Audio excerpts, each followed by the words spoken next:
કારતક સુદ બારસ શ્રી ગુસાઈજીના પ્રથમ લાલજી શ્રી ગિરિધરજીનું પ્રાગટ્ય અડેલમાં સંવંત 1597માં થયું. પ્રથમ પુત્ર હોવાથી તેમના પ્રાગટ્યની ધામધૂમથી ઉજવણી થઈ. આપ શ્રીને ગોવર્ધનના ઉપનામથી ઘરમાં બધા બોલાવતા. સંવંત 1605માં ગોકુળમાં તેમને જનોઈ આપવામાં આવી. સંવંત 1614માં કાશીમાં શ્રી ભામિની વહુજી સાથે લગ્ન થયું. આપ શ્રીના લગ્નની ઉજવણી રૂપે શ્રી ગુસાઈજીએ શ્રીનાથજીને ષટઋતુનો મનોરથ અંગીકાર કરાવ્યો. તેમને શ્રી મુરલીધરજી, શ્રી દામોદરજી અને શ્રી ગોપીનાથજી એમ 3 પુત્રો હતા.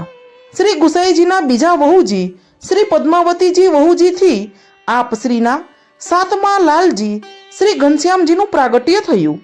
શ્રી પદ્માવતી વહુજી નિત્યલીલામાં પધાર્યા ત્યારે બાલક શ્રી ઘનશ્યામજીના લાલન પાલનનો સર્વભાર શ્રી ગિરિધરજીના વહુજી શ્રી ભામિનીજીએ ઉપાડી લીધો.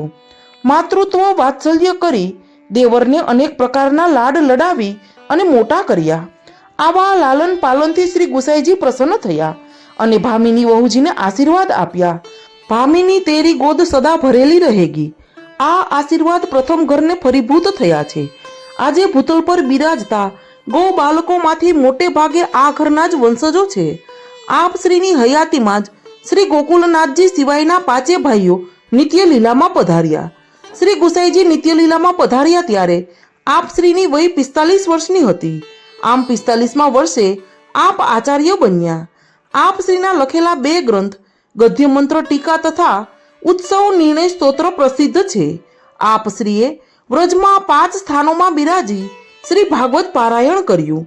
આ 5 સ્થાને આપ શ્રીના બેઠકજી બિરાજે છે. સંવંત 1677માં એક દિવસ શ્રી ગિરિધરજી પોતાના સેવ્ય સ્વરૂપ શ્રી મથુરાનાથજીના શૃંગાર કરી રહ્યા હતા ત્યારે તેઓ સદેહે શ્રી મથુરાનાથજીના મુખારવિંદમાં અંતર ધ્યાન થયા. આમ આપ ભૂતલ પર 80 વર્ષ સુધી બિરાજ્યા.